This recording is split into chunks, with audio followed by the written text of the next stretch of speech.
ये करिकुलम हम आपको एक क्लास इंट्रैक्शंस के लिए आपको हम इवोल्यूशन की अलग टॉपिक आपको डिस्कस करते हैं।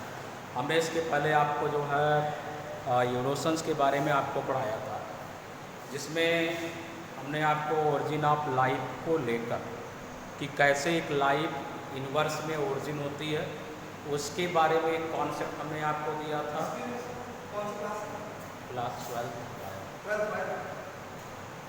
तो how to life originate in nature, इसके पहले हमने आपको इसमें डिस्कस किया था कि आप कैसे अर्थ की ओरिजिन होती है और फिर कैसे कैसे लाइफ ओरिजिनेट होती है। उसमें हमने आपको experiment of Miller, experiment of I Oparin discuss किया था। एक गुड न्यूज़ है कि आपको एक लेक्चर मैं आपको आपके लैब से दे रहा हूँ, ये यूट्यूब के जो लेक्चर्स आपको ये मिल रहे हैं। तो ये जो इंट्रैक्शंस हमारा आपका होगा, थोड़ा सा आप घर बैठेंगे, हम आपको इंट्रैक्शन करेंगे, तो ये चीज़ें हम आगे आप बढ़ाते हैं। बात आती है कि what is the concept of evolution. मैंने कहा था कि नेक्स्ट जो सीरीज मेरी आएगी मैं आपको कॉन्सेप्ट ऑफ इवोल्यूशन के बारे में डिस्कस करूँगा आपसे। तो उसमें पहला एक है कि Lamarck concept of evolution. Lamarck concept evolution में पहला है use and disuse organs theory. तो दोज टाइप ऑफ एनिमल और organism which use their organs generation to generation, those type of organs are highly developed, but those type of organs are not used by the animal, they are extinct from their body. It is the opinion of the Lamarck here. In favor of this experiment, in this theory, Lamarck conclude experiments. According to him, such as in case of rat, which contain the tail, but next experiment में जो McDougall ने किया उसको भी उन्होंने repeat किया। तो जो लैमार्क का ओरिजिनल एक्सपेरिमेंट था, उसने एग्जांपल दिया कि स्नेक हैज़ लेग। उसने कहा कि स्नेक के पास लेग पाए जाते थे, लेकिन जो मॉडर्न स्नेक हैं उनमें लेग नहीं पाए जाते। मतलब ये हुआ कि जब वह बरों में इंटर करते थे, बिल में जाते थे, तो उनके पास क्या होगा कि पैर का यूज नहीं किए, तो धीरे धीरे क्या होगा कि legs extinct from their body. तो आज के जो मॉडर्न स्नेक हैं, दे हैव नो लिम्ब और they have no any kind of legs for the walking, they are undergo the locomotion by the help of the scale. तो next आप अगर बात करते हैं, सेकंड एग्जाम्पल चलता है कि इन केस ऑफ अफ्रीकन जिराफ की बात उसने बताई कि अफ्रीकन जिराफ क्या होते, पहले स्मॉल नेक के थे। When grasses are available on surface of the ground, they easily eaten up, but as well as the grasses or plant height become increased, then that type of giraffe which try to reach to the food, he exceed and he increase the length of their neck and reach to the food. उन्होंने अपनी गर्दन को धीरे धीरे try किया plant तक जाने के लिए, इसलिए उनकी गर्दन क्या हुई, धीरे धीरे लंबी होती चली गई। ये फेवर में एक्सपेरिमेंट था। अब क्रिटिसाइज जिसका है, क्रिटिसिज्म भी बहुत है कि यूज एंड डिस्प्यूट ऑर्गन में बहुत सी चीज़ें हैं। एग्जाम्पल था कि इनके स्वीडन में स्वीडिश टाइगर थे, उनके जो टीथ हैं वो माउथ से बाहर आ गए थे। यह यूज था या डिसयूज था, इसका कोई आंसर इनके पास नहीं था। कुछ यूटिलाइजेशन था कि मैकडूगल ने एक्सपेरिमेंट किया कि एक रैट की फैमिली में उसने 56 जनरेशन तक उसकी टेल को कट किया, लेकिन इसके बाद कोई टेल लेस इस रैट नहीं आया। तो जनरली कहा कि इनकी जो ये use and disuse organ theory है ये फेल हो जाती है। फिर बात करते हैं acquired character of inheritance. Those type of character which are adopt or acquired from environment, that type of organs inherit generation to generation। माने ऐसे करेक्टर जो दूसरों से एक्सेप्ट किए जाते हैं या जो बाय लर्निंग या बाय प्रैक्टिस आते हैं, ऐसे करेक्टर को लैमार्क ने कहा कि अगर वह जनरेशन टू जनरेशन प्रैक्टिस में है तो दे अंडरगो इनहेरिट। उसने कहा कि एक एक्सपेरिमेंट किया और एक्सपेरिमेंट में उन्होंने देखा कि कुछ रैट को एक जो है जिग जैग ट्रैक से रोज़ आने जाने की ट्रेनिंग दिया। उसने कहा कि 5 से 6 जनरेशन के बाद वो चूहे के बच्चे आराम से अपने वो ट्रैक से निकल आते हैं। तो ये एक लर्निंग थी जो एक्वायर्ड करेक्टर थी, वह उनके जेनेटिकल करेक्टर में जाकर इनहेरिट हो जाती है। तो ये एक प्रकार का एक्वायर्ड करेक्टर ऑफ इनहेरिटेंस था। इनके सपोर्ट में एक्सपेरिमेंट्स भी हुए कि नहीं ऐसा होता है। जैसे प्रोफेसर आई पावलोव ने, उसने क्या किया कि डॉग को जो है वो फूड प्रोवाइड किया बाई रिंगिंग द बेल। वो घंटी बजाते थे और अपने डॉग्स को, कुत्तों को भोजन देते थे। उसने कहा कि 5 से 6 जनरेशन के बाद जब डॉग्स को फूड दिया जाने लगा और बेल नहीं बजाई जाती थी तो वो भोजन के लिए नहीं आते थे। लेकिन जब बेल रिंग की जाती थी, फूड नहीं दिया जाता था, तो हुआ कि उनके टंग से सलाइवा सेक्रेट होती है। लेकिन बाद में ये जो फेबर एक्सपेरिमेंट्स हैं वो एक तरह से कह सकते हैं कि इंस्टिंक्ट बिहेवियर था, वो एक प्रकार का रिफ्लेक्स एक्शन था। डायरेक्ट इफेक्ट ऑफ इन्वायरमेंट, इसमें कहा जाता है कि इन्वायरमेंट में जो भी चेंज होते हैं that cause the permanent change into the animal body and which are inherit generation to generation. किसी भी एनिमल की बॉडी में जो चेंजेस होते हैं, जो शेप साइज को लेकर, वो क्या होते हैं परमानेंटली उनकी जनरेशन में इनहेरिट किए जाते हैं। तो उसने कहा कि जैसे कुछ रैट को उसने क्या किया, कोल्ड इन्वायरमेंट में डोमेस्टिकेट किया, कुछ को वार्म इन्वायरमेंट में डोमेस्टिकेट किया। लेकिन जो रैट को उन्होंने कोल्ड इन्वायरमेंट में डोमेस्टिकेट किया, उनकी जो बॉडी शेप और साइज़ थी वह स्मॉल हो गई। लेकिन जो एनिमल क्या हुए वार्म इन्वायरमेंट में जो है डोमेस्टिकेट किए गए, उनकी लेग साइज, उनकी ईयर साइज क्या हो गई, लॉन्ग हो गई। उसने कहा कि इन्वायरमेंटल इफेक्ट है, इन्वायरमेंट इफेक्ट के कार्ड जो है जो चेंजेस होते हैं वो आगे चलकर एनिमल्स को इम्पैक्ट करते हैं।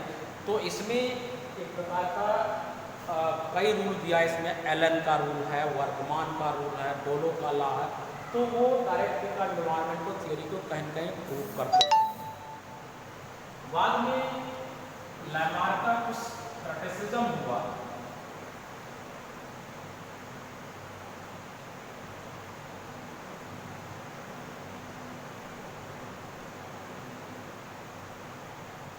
क्रिटिसिज्म ऑफ लैमार्क देखेंगे। पहला था कि organs are not extinct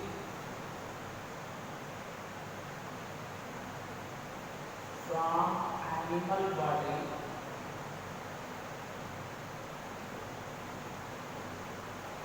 they present in animal in the form of vestigial organ. ठीक है। दूसरा था उनका कि it is tendency of animal to increase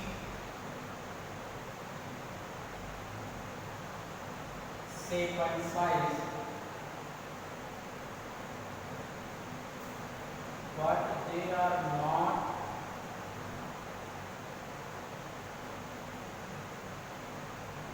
permanent। कुछ लोगों ने कहा while all birds are fly but typing bird are not fly। Why? कुछ लोगों ने क्रिटिसाइज किया doctor child had not content known as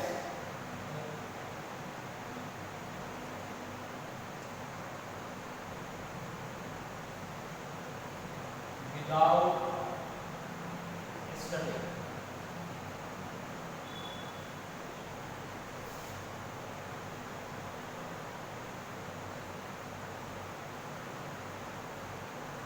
Why in Indian community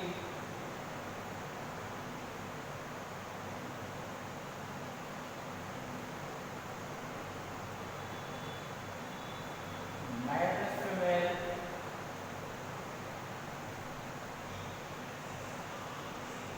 adopt tattoo in their skin, but they are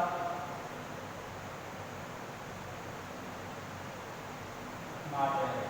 तो ये कुछ criticise थे जो उन्होंने लैमार्क को क्रिटिसाइज किया। इसके बाद लैमार्क को थोड़ा सा इम्प्रूव करने के लिए एक्सजे मुलर एंड टावर एक साइंटिस्ट थे, उसने एक्सपेरिमेंट्स किया अपॉन पोटैटो बेटल। उसने उस पर एक्सरे डाला और देखा कि उसका कलर चेंज हो गया, उसका जो मेलानिन था वो चेंज हो गया और वो परमानेंट चेंज हो गया। तो उसने कहा कि लैमार्क वाज करेक्ट, लैमार्क सही है।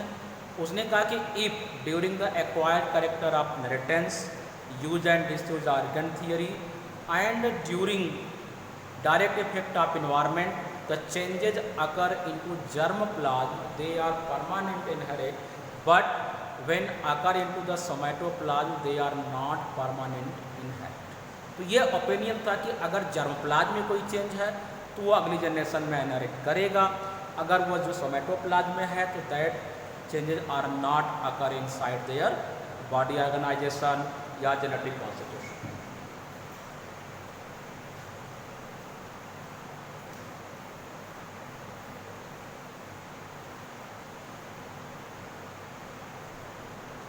इसमें बेटा इसके बाद है Charles Darwin concept. Charles Darwin concept में एक है एनॉर्मस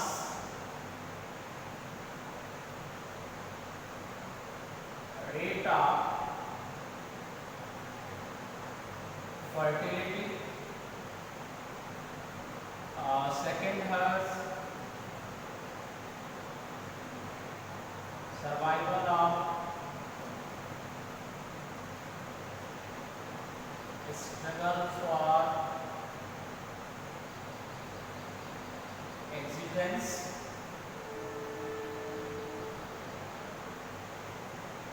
survival for fittest, और फोर है natural selection. Enormous rate of fertility. Charles Darwin is a famous naturalist scientist. First time he discussed about the why population of animal are increased, but as well as especially data the population are control. आप एक graph के द्वारा आपको दिखा रहे हैं, जैसे population density है एंड ये टी टाइम है। अगर हम बात करते हैं ग्रॉसहॉपर की, इसके in the time of rainy season, इस समय आप देखेंगे इनकी पॉपुलेशन क्या हो रही है, इंक्रीज कर रही है, क्योंकि इस समय उनके लिए एक तरह से क्लाइमेट कंडीशन फेवरेबल है। लेकिन क्या आप जानते हैं कुछ समय बाद जो ये पॉपुलेशन इंक्रीज कर रही है तो धीरे धीरे क्या होता है कि फिर ये पॉपुलेशन नल हो जाती है। उसी प्रकार से जैसे उसने कहा कि one Rhizopus produce 5.6 billion spore. इसका मतलब ये हुआ कि all environment which are conquered with Rhizopus, केवल इसमें राइजोपस होने चाहिए। लेकिन होता क्या है कि किसी भी स्पीसीज का फेकंडिटी रेट, रिप्रोडक्शन रेट इंक्रीज तो करता है बट दे आर कांस्टेंट। तो चूंकि Charles Darwin graduate in biology from the Cambridge university and he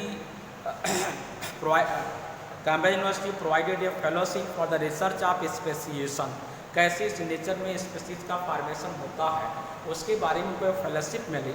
तो उन्होंने HMS बीगल शिप के द्वारा लगभग 10 to 15 ईयर्स तक डिफरेंट आइलैंड पे गए। इनके साथ कैम्ब्रिज यूनिवर्सिटी के कुछ प्रोफेसर थे just like the T.R. Malthus, Lyell, Leslie Orgel और वेलेस, प्रोफेसर वेलेस ओनिसी यूनिवर्सिटी के थे।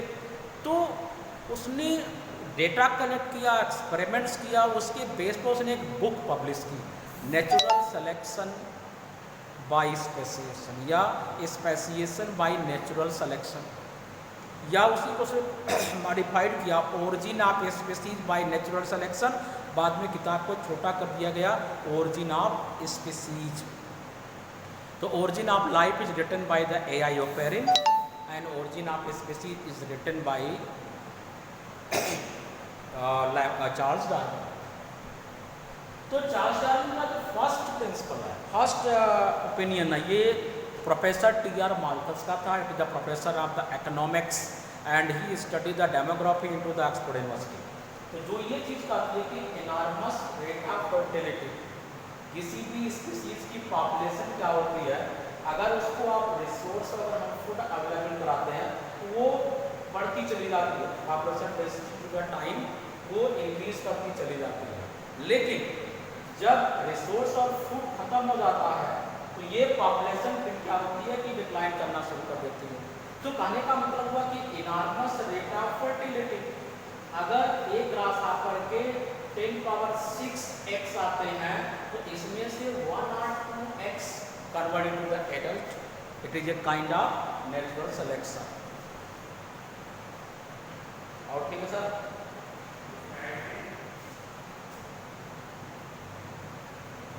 तो ये बेटा हो गया कि उसने कहा कि इनॉर्मस रेट ऑफ फर्टिलिटी, हर एनिमल के पास एक फेकंडिटी पावर होती है, एक उसके पास they contain high power of reproduction but their population are not increasing to the nature.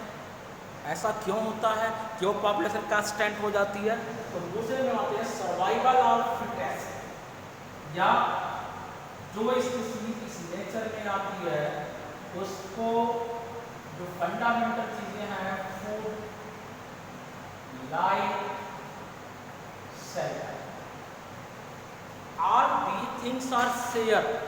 ये 3 चीज़ें हैं जो फंडामेंटल्स हैं और ये शेयर करनी पड़ती हैं।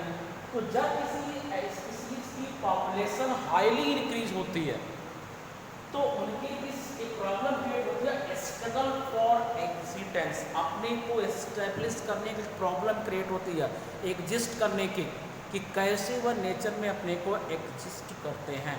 That is called struggle for existence. और उनके बीच फूड, लाइट एंड शेल्टर के लिए क्या होता है, स्ट्रगल हो जाता है, फाइटिंग होती है।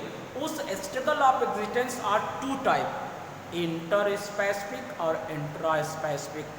when struggle occur in between same species, this is a kind of interspecific. When struggle occur in between 2 different species for food, light and shelter is known intraspecific struggle. तो जैसे आपने खेतों में देखा होगा, फार्मर अपनी क्रॉप के बीच में डिस्टेंस रखता है। जैसे कोविड-19 में अगर आप डिस्टेंस रख के चलेंगे तो इन्फेक्शन रेट नहीं जाएगी, मतलब आपको कोविड-19 का जो कोरोना वायरस है वो ट्रांसमिट नहीं होगा। तो एक बात यहाँ पे ये है कि अगर क्रॉप के बीच में डिस्टेंस रखते हैं तो उनके बीच कंपटीशन नहीं होगा, उनके बीच स्ट्रगल नहीं होगा, वो अपना फूड, लाइट और शेल्टर ऑक्युपाई करेंगे। लेकिन अगर आप नज़दीक बोल देंगे तो फार्मर का लॉस हो जाएगा, प्रोडक्शन लेवल घट जाएगा, क्योंकि दोनों स्पीसीज फूड, लाइट और शेल्टर के लिए आपस में स्ट्रगल करेंगे और some plants are discard from the nature. तो ये लॉ है नेचर का कि पॉपुलेशन इंक्रीज होती है जैसे 1 बिलियन एक्स अगर एस्केरिस के आते हैं तो उसमें कुछ आपके स्टमक के एसिडिक इंटेस्टाइन के एंजाइम के द्वारा डाइजेस्ट हो जाएंगे, कुछ फीकल मैटर के साथ बाहर चले जाएंगे, डिस्ट्रॉय हो जाएंगे, कुछ अनडेवलप हो जाएंगे। तो इसका मतलब कि 2 और 4 आर डेवलप। तो ये चीज़ें होती हैं। In case of female over life 365 mature eggs are produce during the menstruation cycle. तो 365 x, it means one female born to 365 to 380 child, but why only more maximum 11 and 12 childs are produced and they are developed। उसमें से कुछ भी proper hygienic vaccination disease nature के द्वारा they are destroyed. इसका मतलब क्या हुआ कि पॉपुलेशन हर स्पीसीज की कांस्टेंट है क्योंकि स्ट्रगल फॉर एग्जिस्टेंस।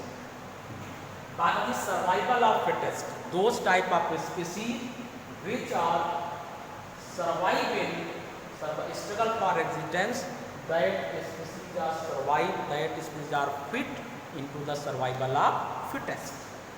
अब बात करते हैं नेचुरल सिलेक्शन की। This is the main idea of Charles Darwin. Charles Darwin ने नेचुरल सिलेक्शन दिया था और नेचुरल सिलेक्शन पर ही उनका स्पेसिएशन बेस्ड है।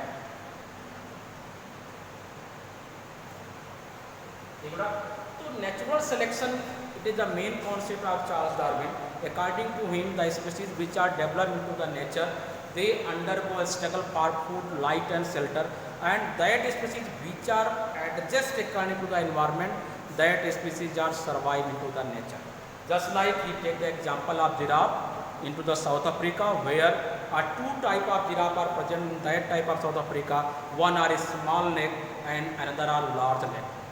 Those type of giraffe, their neck are small, they not occupy the food and they become die during the natural selection, and those type of species which they have long neck, they reach to the food and occupy the food and they are survive to the nature। तो इसका मतलब क्या, natural selection क्या है? Adjustment according to the nature.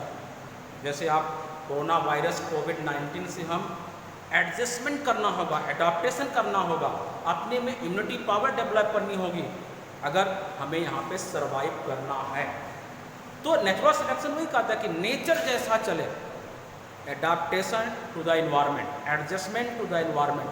तो वही बात Charles Darwin ने नेचुरल सिलेक्शन में एक्सप्लेन किया था कि कैसे कोई स्पीसीज अपने को नेचर में सर्वाइव करने के लिए उस इन्वायरमेंट के अकॉर्डिंग एडजस्ट होती है। तो इसमें एक तरह का नेचुरल सिलेक्शन इन एक्शन। तो इसमें एक एक्सपेरिमेंट है लेटर बर्ग एक्सपेरिमेंट।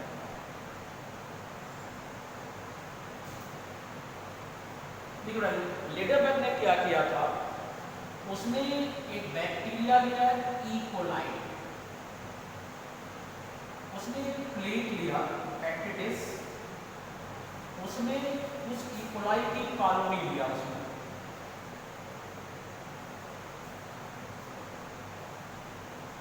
शुरू में उसने क्या किया कि इस ई कोलाई के ऊपर उसने एंटीबायोटिक प्रोवाइड किया, टेट्रासाइक्लिन। कुछ दिन बाद जब उसने पैकेटिस का ऑब्जर्वेशन किया तो देखा कि maximum bacteria spore are die, only some spores are present. लेकिन कुछ दिनों के बाद जब उसने, क्योंकि टेट्रासाइक्लिन का